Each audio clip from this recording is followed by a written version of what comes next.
The murders started on the third night in town. A merchant was found in an alley, throat cut. No witnesses, no footprints, just a smear of blood leading into the sewers. The town guard questioned everyone, but when they saw the party's half-orc fighter, they didn't ask. They accused. "Everyone knows what orcs are like," one of the guards said. "Violent, brutal, probably couldn't help himself." The party tried to defend him at first, but suspicion spreads fast when people are scared. The wizard started keeping watch while he slept. The rogue made a joke about keeping his axe away from the innkeeper. The only one who never doubted him was the cleric. Turns out the real killer was a doppelganger hiding among the town guard. But by the time the truth came out, the damage had been done.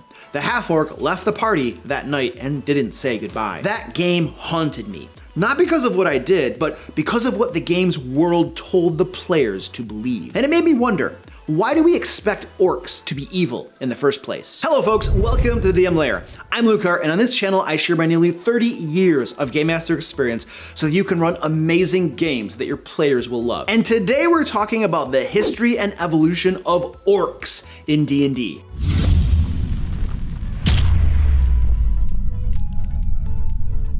If you're looking for a full 5th edition adventure that's ready to run and packed with flavor, you need to check out Into the Fae. It's a complete campaign written by yours truly that takes characters from level 1 to level 5. Into the Fae is set in a dangerous and mysterious Fae realm where nothing is ever quite what it seems. You'll get a full adventure path, dozens of new monsters, magic items, encounters, and plot twists that will keep your players guessing. And here's the best part. It's designed to be super easy to run. Each area is laid out clearly with box text, helpful tips, and everything you need to make prep simple and game night run smoothly. Whether you're a brand new game master or you've been doing this for years, Into the Fae gives you the tools to create unforgettable sessions right out of the box. You can grab your copy over on thedmlair.com or at the link down in the description. Orcs made their Dungeons & Dragons debut all the way back in original D&D. That's 1974 for the historians out there. And they have been a staple ever since. But they didn't exactly spring from the mind of Gygax fully formed.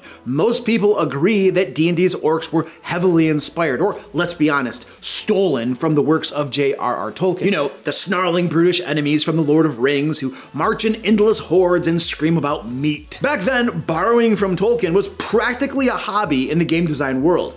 Elves, dwarves, halflings, they were all part of the stew that became early fantasy gaming. But orcs? They were something special. They weren't just monsters. They were a people, a race, a reoccurring threat.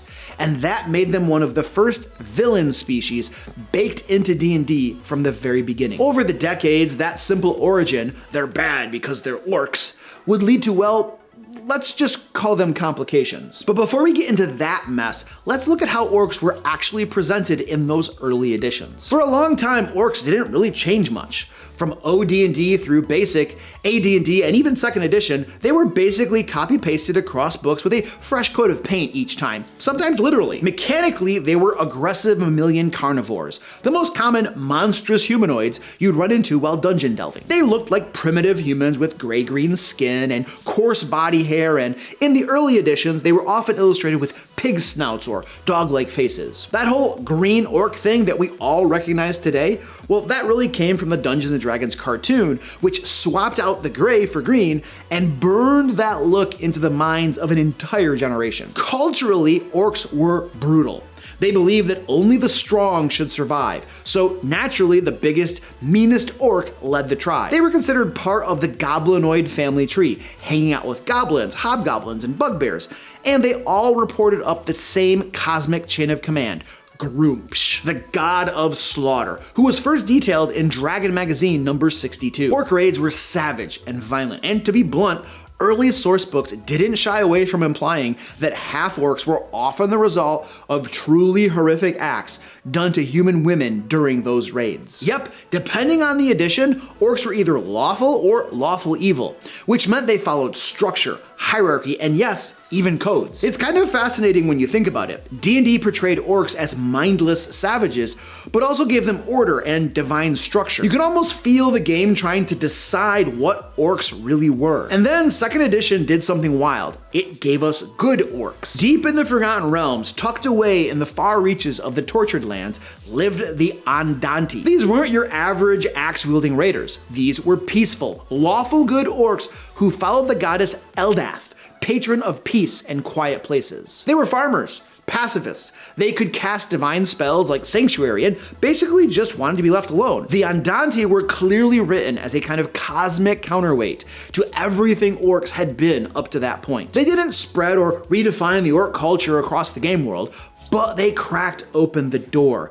They showed that orcs didn't have to be evil. They could be more. And eventually that idea would grow into something much bigger. By the way, if you're enjoying this deep dive into orcs and finding it useful for your own games, do me a favor and smash that like button and send this video to your favorite forever DM. And if you haven't subscribed yet, you probably never will, but don't feel bad about the crying you hear from over in the corner. That's just me. Yeah.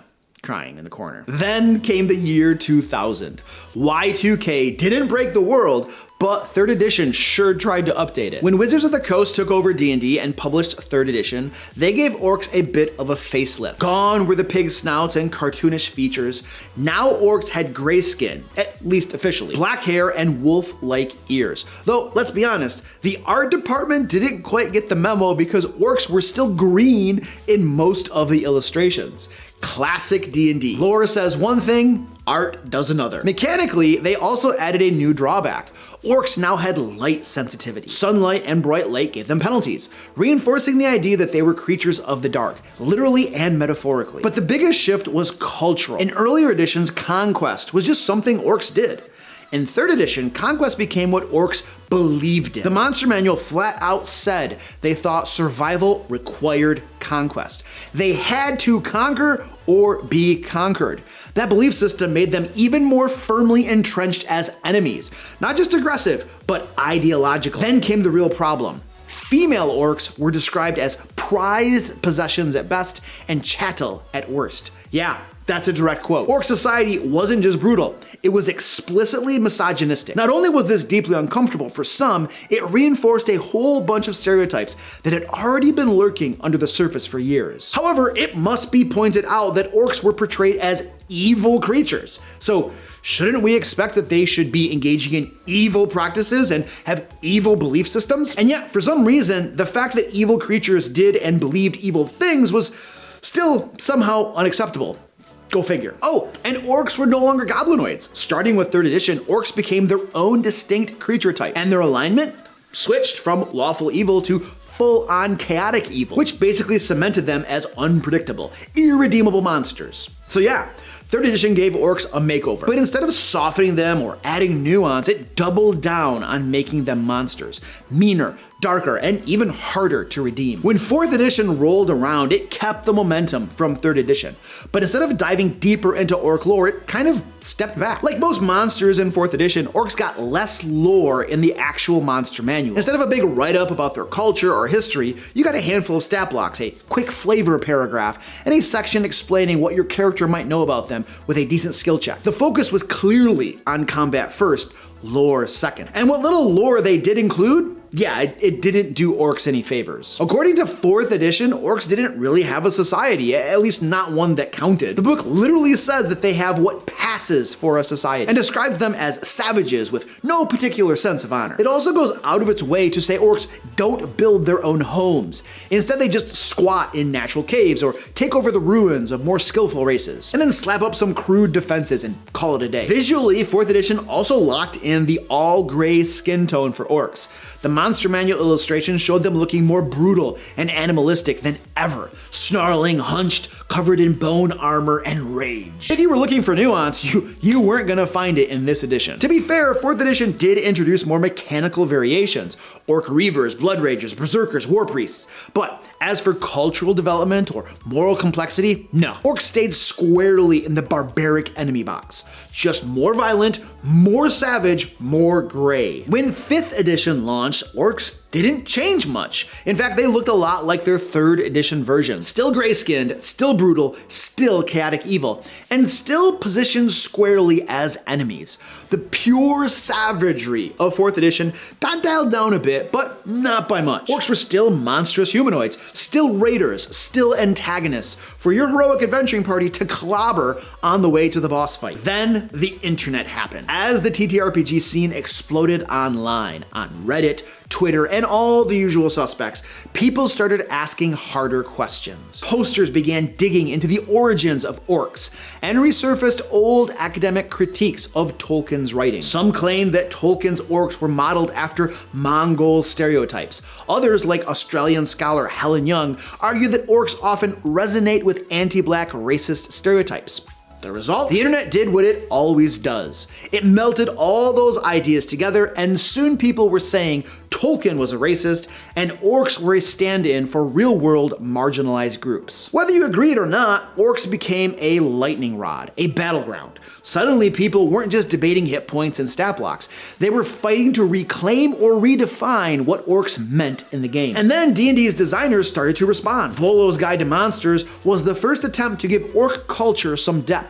Though, let's be honest, it still leaned heavily into the Grump says conquest angle. Then came Eberron, rising from the last war, and the Explorer's Guide to Wildemount, which removed the intelligence penalty from orcs and dropped the menacing trait, reimagining them more like strong tribal humans rather than innately violent monsters. By the time we hit the 2024 edition, orcs had officially gone mainstream. They became a core race with a more varied, less aggressive culture. Some players loved it. Others said the new orcs felt watered down, vanilla even. But one thing was certain. Orcs were no longer just monsters. In fact, they don't even appear as monsters in the 2024 Monster Annual. But even that came with controversy. Some critics pointed out that the new orc art seemed to draw from Mexican stereotypes, keeping orcs visually coded as the other, even as their lore softened. So while the intent may have been progress, the execution, well, the discourse is still very much alive. And frankly, I doubt at this point whatever Wizards of the Coast decides to do, they're actually going to win. I feel like they're probably fighting a losing battle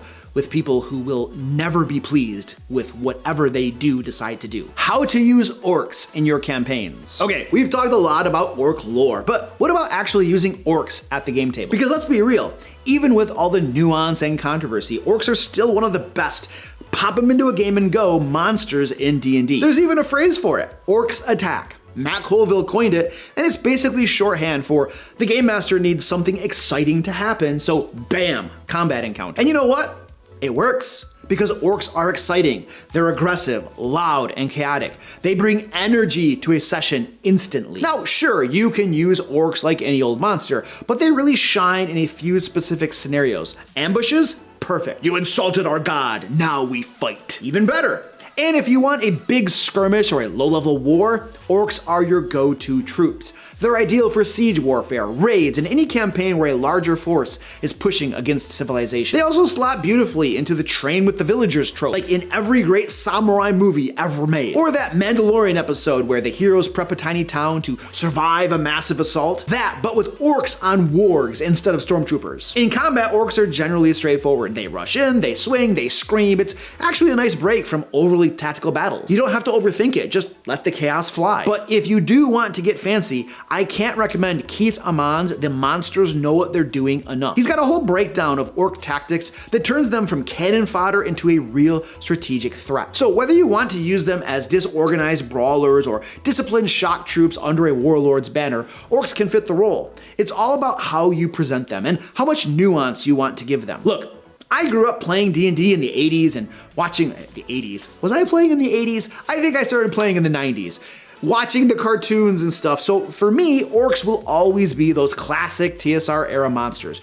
Brutish, gray-green, and ready to raid your village at a moment's notice. So for me, orcs will always be monsters first, but they're monsters with options, and how you use them, well, that's what makes your campaign yours. But anyway, that's just what I think. Let us know what you think down in the comments. And don't forget to pick up Into the Fae at the link below. Get a cool level 1 to 5 adventure module and help support an independent TTRPG publisher. Now, if you'd like to learn how to implement NPC betrayal in your D&D game, check out this video right here. And until next time, happy game mastering.